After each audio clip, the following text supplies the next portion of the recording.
Như giờ nó chỉ bây giờ cô nó mất thay lên trong nó trong là người được bún đa nữa trong nó bún đa một mươi lúc chờ sáu lúc chờ nhấp bún đa nữa đó là lúc chờ là gì cô tôi bún đa sẽ chỉ cô thay đổi chỉ dùng gì cô tôi nó cho nó một là có lúc nào một đây à chỉ bây giờ nè nó một sáu chờ được bún đa nữa tí nó một bữa sao tí nó một bữa thế nào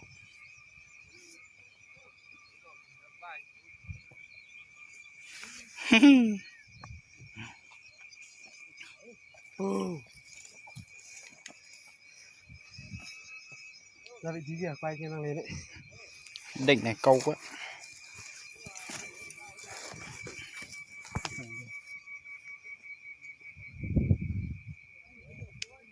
xí rồi tôi cho mua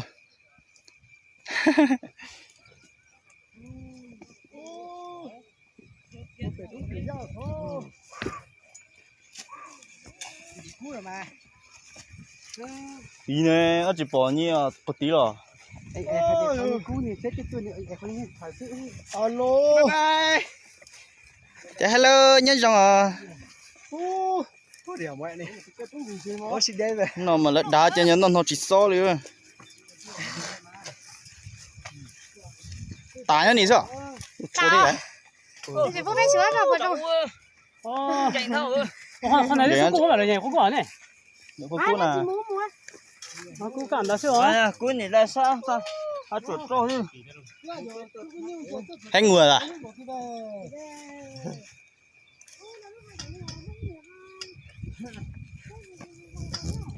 chả sản đi mấy chọn tránh à cho nên tránh à đấy này lố lố nè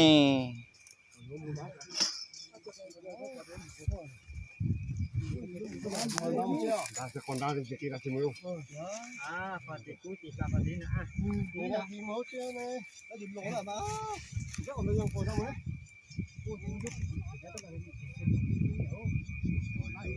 Ôi, cho nó lon này chị. giống như trên này tránh trong cục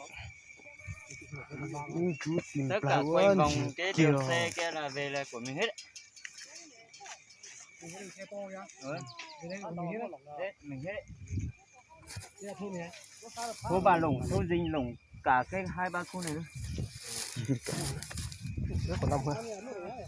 Siêu xì xa. siêu xì Có tên chơi trong gì mà xì ơi. Thôi cho xem gì mà xì á.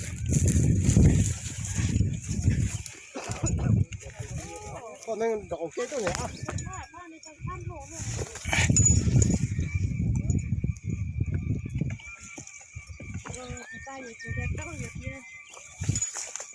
từ cỏ phê một con nỏ sư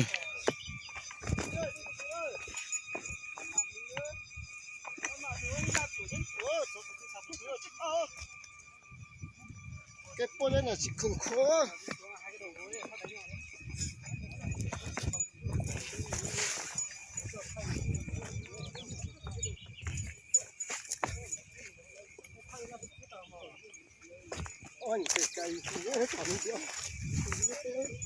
dân trai chứ lột tên đi cho nè nên muốn chạy rong à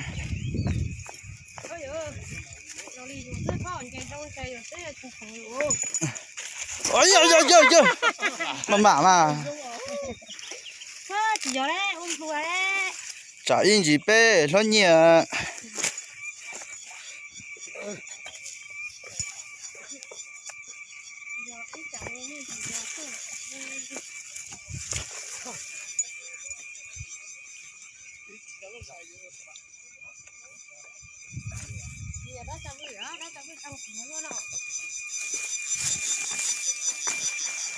phá cờ chơi nào Nó là lúc như mà cút nó cơ. Cút tía. ở đây cút tua Cút tía.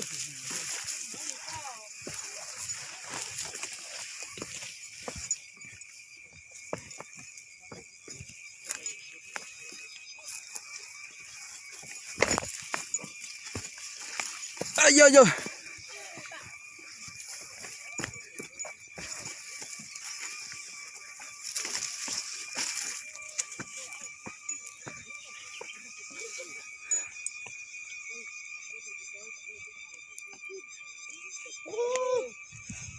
mua lơ chúa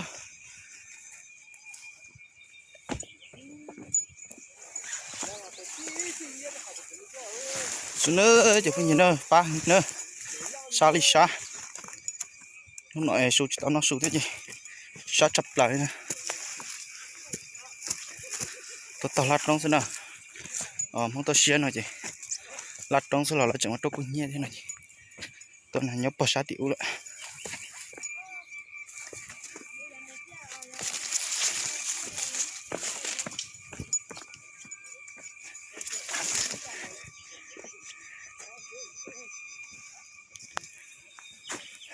xem nào ít chỉ nhớ bỏ hết bé nè lũ la nó sẽ chập lại